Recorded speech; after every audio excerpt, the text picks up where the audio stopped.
Evangelho segundo escreveu Lucas, capítulo de número 16, versos de número 22 e 23. Todos encontraram? Amém. Glória a Deus.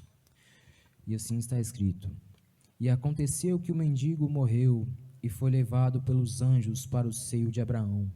E morreu também o rico e foi sepultado. E no Hades ergueu os olhos, estando em tormentos, e viu ao longe Abraão e Lázaro no seu seio. Irmãos, coloquem suas Bíblias em cima da cadeira para que eu possa fazer uma oração. Senhor, meu Deus e meu Pai, direcione-me, Senhor, na sua palavra. Usa-me, Senhor, conforme o Senhor queres, ó Pai. Ilumina os corações com a sua palavra e que transmita, Senhor, a palavra do Senhor aos corações e que eles possam entender o que o Senhor quer trazer nessa noite. Abençoa a vida de cada um, ó Pai, livre de todo mal. Meu Deus, que todo impedimento, que não deixe os irmãos entender a sua palavra venha cair por terra, que toda distração venha cair por terra, que nós venhamos a temer e tremer diante de Ti, que venhamos a ter a devida reverência e o devido respeito ao Senhor. Em nome de Jesus, amém. Podem tomar seus assentos. Irmãos, a palavra que foi traga ao meu coração tem por tema oportunidade. E o que eu quero falar é que a oportunidade, ela é algo que a gente tem em todos os momentos de nossa vida. É algo que a gente tem em todos os momentos da nossa vida, como eu acabei de dizer, em que nós temos escolhas a fazer, oportunidades que temos ou para falar da palavra do Senhor, ou para poder sentir a palavra do Senhor, nos dedicar a Deus. Isso são oportunidades. E nesta passagem que eu li em Lucas 16, do versículo 19 ao versículo 31, o Senhor Jesus, ele fala sobre a parábola do rico e do Lázaro, do qual teve dois indivíduos. E no primeiro indivíduo que Jesus cita é um rico, do qual ele se vestia de linho finíssimo e ele vestia-se de púrpura e de linho finíssimo, e todos os dias se regalava esplendidamente. Ele foi um homem do qual ele teve oportunidades, mas ele não quis abraçar algumas dessas oportunidades. Ele tinha a oportunidade de buscar a Deus enquanto tinha tempo, ele tinha a oportunidade de se dedicar a Deus enquanto tinha tempo, mas não foi o que ele fez. E já no segundo indivíduo, Jesus fala sobre um homem do qual tinha por nome Lázaro, que era um mendigo, e ele havia, como é que fala?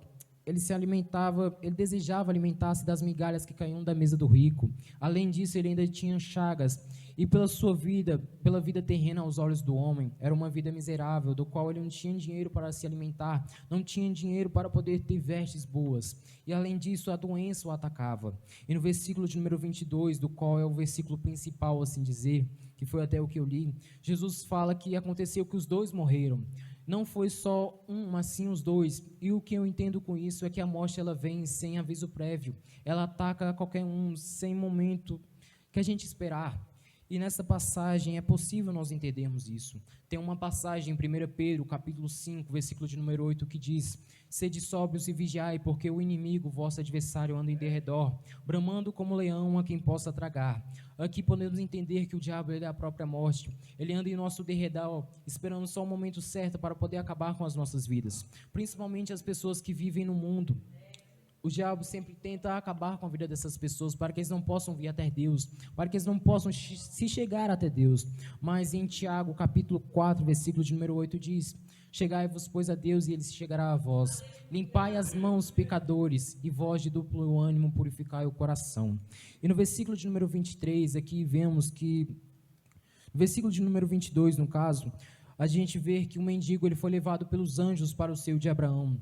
E nós entendemos que o mendigo foi alguém que buscou a Deus enquanto ele tinha oportunidade. Foi alguém que ele se dedicou a Deus enquanto tinha oportunidade. Ele não deixou que a miséria, ou a doença, ou a falta de dinheiro, ou a falta de alimento atacasse a sua vida espiritual. Mas ele continuou firme. E a palavra fala que ele foi levado pelos anjos para o seio de Abraão. E no versículo de número 23, lemos que no Hades ergueu os olhos estando em tormentos, e viu ao longe Abraão e Lázaro no seu seio. Aqui podemos ver que quando a pessoa morre, se ela não estiver firmada, ou se estiver, logo o seu espírito é encaminhado para o seu destino final, seja para o céu, seja para o inferno.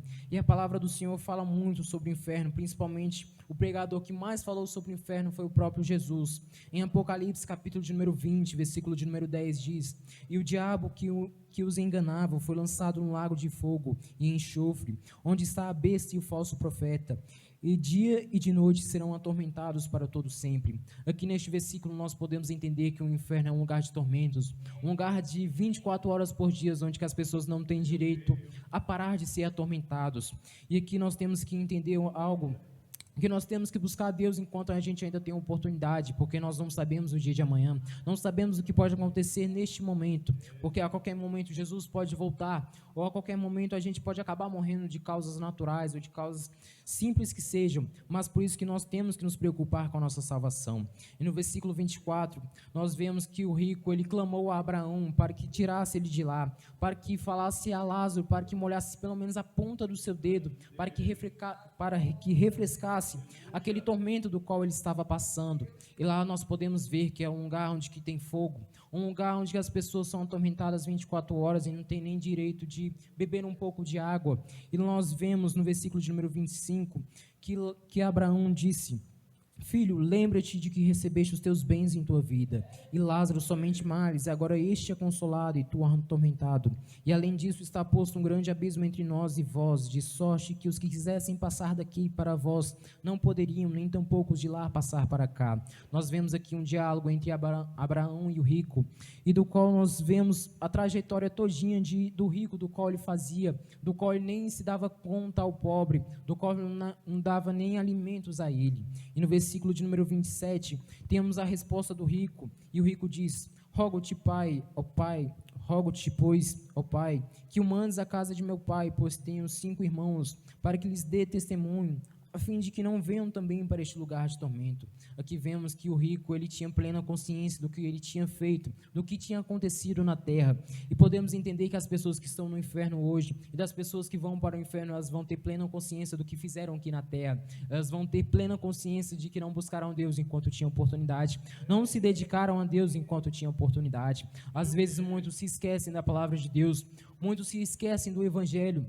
Jesus tem falado cada vez mais através de sua palavra, através dos acontecimentos históricos que têm acontecido, mas muitos não têm ligado tanto a isso, muitos têm se preocupado apenas com seus bens materiais. Mas em Mateus 6, versículo 33 está escrito: Mas buscai primeiro o reino de Deus e a sua justiça, e todas essas coisas vos serão acrescentadas. O versículo de número 34 já diz: Não vos inquieteis, pois, pelo dia de amanhã, porque o dia de amanhã cuidará de si mesmo, basta cada dia o seu próprio mal. E muitos se preocupam mais com os bens materiais, mas não se preocupam com o seu espírito, não se preocupam com a sua vida no futuro, a sua eternidade, não se preocupam onde que vão passar a eternidade. Muitos estão tão apegados ao pecado, tão apegados a este mundo, que não se ligam tanto a isso. Os acontecimentos têm falado, as guerras e rumores de guerras têm acontecido, que Jesus falou em Mateus 24, no sermão profético. E Jesus falou para que a gente não fosse enganado, para que a gente tomasse cuidado tanto a isso, porque viriam falsos profetas que enganariam a muitos, trazendo fábulas profanas, trazendo histórias que nem são da palavra de Deus, e sim histórias que vêm do coração do homem, palavras que introduzem os homens à perdição e à ruína. Em Provérbios, capítulo 16, versículo 18, diz que a soberba precede a ruína e a altivez do espírito precede a queda.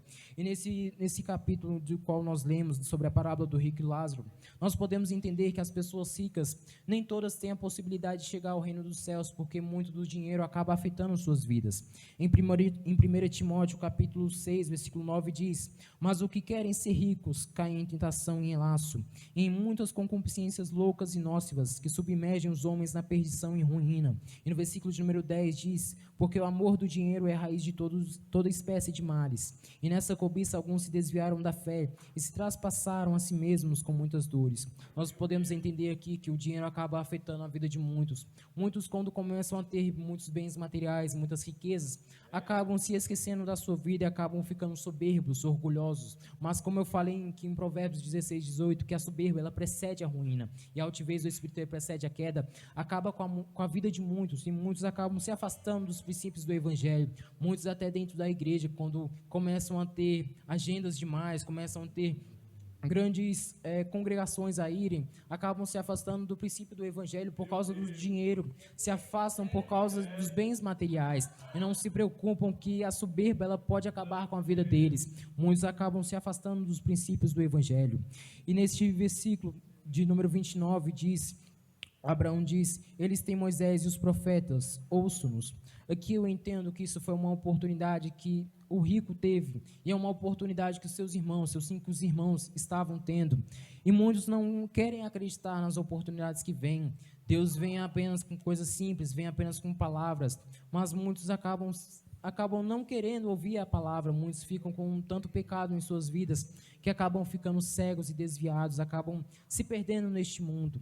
Em Mateus 25, na parábola das 10 virgens, nós vemos que o Deus, Jesus disse que o reino do céu será semelhante a 10 virgens, que tomando as suas lâmpadas, levaram seus azeites para ir ao encontro do noivo. E todos nós sabemos que tinham 5 loucas e 5 prudentes, ou 5 nécias, assim dizer. As 5 prudentes, elas levaram as lâmpadas, levaram os azeites, elas ficaram preparadas para a vinda do noivo, mas já as 5 loucas não, as 5 loucas deixaram para depois, deixaram para fazer no tempo tarde. E nessas cinco loucas, quando bateu a meia-noite, mas elas adormeceram, e quando bateu a meia-noite, elas ouviram um clamor: aí vem o esposo. E aquelas 5 loucas, elas acordaram desesperadas, porque não tinham as vasilhas com seus azeites prontos, não tinham suas lâmpadas acesas. Já as 5 prudentes, elas só acordaram e ficaram esperando a vinda do noivo. E é o que nós temos que fazer. Nós temos que estar preparadas como elas estiveram. Em 2 Timóteo, capítulo 1, versículo de número 14, diz: guarda o bom depósito pelo Espírito Santo que habita em nós. E nós temos que guardar esse depósito, que é o Espírito Santo, guardar a reserva. Porque se um pouquinho que tem na lâmpada acabar, ou ela secar, nós temos a reserva para poder acender novamente. Nós não podemos deixar as coisas deste mundo afetarem as nossas vidas. Porque eu recentemente tinha assistido a um vídeo, e vi que para ir para o inferno, muitos irão por causa, mesmo estando na casa do Senhor, muitos irão por causa de pecados simples, pecados pequenininhos que nós achamos pequenininhos, mas aos olhos de Deus são pecados grandes. Muitos estarão naquele dia com as suas vestes brancas, mas com pintadas de sangue, com umas pontinhas de sangue, porque não se dedicaram a Deus verdadeiramente. E o que eu quero falar para os irmãos é que nós temos que nos preocupar com as nossas vestes. Nós não podemos deixar o sangue afetar as nossas vidas, que é o sangue de Jesus. Beber a ceia em pecados, beber a ceia estando fazendo coisas erradas. Nós temos que estar preparados, porque a qualquer instante Jesus pode voltar. Em Mateus 25, versículo de número 13, ainda na parábola das 10 virgens, diz: vigiai, pois, porque não sabeis o dia e nem a hora em que o Filho do Homem há de vir. Nós temos que estar preparados, porque a qualquer instante Jesus pode voltar. Nós não sabemos a que hora, mas em Mateus 24, versículo 43, falando sobre a vigilância, diz assim: mas considerai isto, se o pai de família soubesse a que vigília da noite havia de vir o ladrão, vigiaria e não deixaria que fosse arrombada a sua casa. Se o pai de família soubesse a que hora ele viria o ladrão, ele estaria preparado, ele estaria com vamos dizer assim, com armamento, estaria com a polícia ali na cola, só esperando o momento que aquele ladrão oh meu Deus do céu, chegasse. Mas aquele que, quando a gente, oh misericórdia, o que está acontecendo? Oh glória. Mas aquele pai de família, quando ele não sabe em que momento vai vir o ladrão, ele vai ficar ali dormindo, e aquele ladrão ele vai acabar roubando aquela casa, arrombando aquela casa. E assim é a vinda do Senhor. Muitos estão dormindo hoje, mas quando for amanhã em que Jesus voltar, vão acordar tarde demais, vão pedir por misericórdia tarde demais. Por isso nós temos que nos dedicar a Deus. O sermão profético fala sobre, no capítulo de número 1, versículo até no versículo 13 ou 14, se eu não me engano, fala sobre o princípio das dores. Nós já estamos passando pelo princípio das dores, mas não é desde hoje. Desde que houve as guerras mundiais, a Primeira e Segunda Guerra Mundial, já começou o princípio das dores.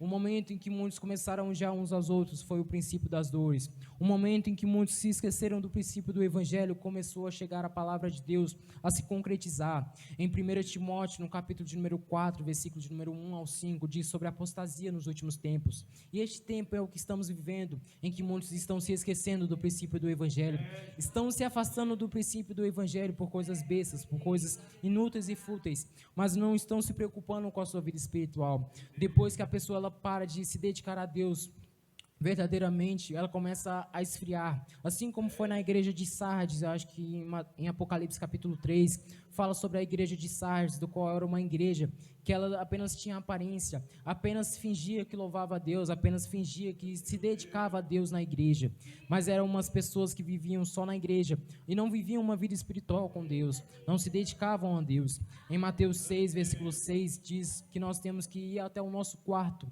e nos chegarmos até Deus e termos a intimidade com Deus. Não está escrito assim, mas apenas em minhas palavras. E nós temos que nos dedicar a Deus em casa também, não é só na igreja. Não podemos ser apenas monstruários, aparecendo para outras pessoas. Nós temos que ser exemplos, tanto em casa como fora de casa. Nós temos que nos dedicar a Deus em tudo que é tempo. Em 1 Tessalonicenses capítulo 5, versículo de número 17 diz: orai sem cessar. Nós temos que orar sem cessar porque o tempo está próximo. Nós temos que ter mais diálogo com Deus, porque a palavra fala, não a palavra, mas o tempo que estamos vivendo é tempo de vigiar mais, é tempo de orar mais, é tempo de se consagrar mais, mas muitos que não estão fazendo isso, muitos não querem mais se preocupar com a vida espiritual, muitos se perdem achando que Jesus não vai mais voltar, que falam que desde criança ouvem a palavra de Deus, mas Jesus falou em Pedro, na verdade Pedro falou em 2 Pedro, acho que capítulo de número 3, falou que Jesus ainda não voltou porque Ele quer salvar todos. Ele quer salvar todos que estão perdidos, mas o problema é que tem muitos que não querem ser salvos. Jesus quer salvar todos, mas nem todos querem ser salvos. Muitos não ligam para a presença de Deus, mas o que eu quero falar é que em Efésios 5:26 diz: para santificar, purificando com a lavagem da água pela palavra. Nós temos que ler mais a Bíblia, nós temos que nos aprofundar mais nos textos, nós temos que nos esbruçar cada vez mais na palavra de Deus para entender o que está acontecendo, para entender o contexto dessa vida que está acontecendo hoje em dia, porque está causando esses rumores de guerras, essas nações contra nações, o porquê o ódio de muitos está aumentando, porque muitos estão matando uns aos outros, porque muitos não querem mais se dedicar a Deus. E o que eu quero falar para os irmãos é que busquem a Deus enquanto podem. Em Mateus 6, versículo 33, fala que nós temos que buscar a Deus enquanto nós temos oportunidade e que as outras coisas serão acrescentadas. Nós temos que se dedicar enquanto ainda resta tempo. O relógio de Deus está batendo cada vez mais forte, mais rápido, e muitos não estão percebendo isso, que os tempos estão passando rápido. Nós agora estavam em janeiro, e nós já estamos em outubro, já estamos indo para 2024, e o relógio de Deus está batendo cada vez mais rápido. E o que eu quero falar para os irmãos é que fiquem firmes e busquem enquanto a Deus, enquanto se pode achar, porque chegará uma hora que não teremos mais oportunidade, aqueles que estiverem prontos. Amém? Eu agradeço.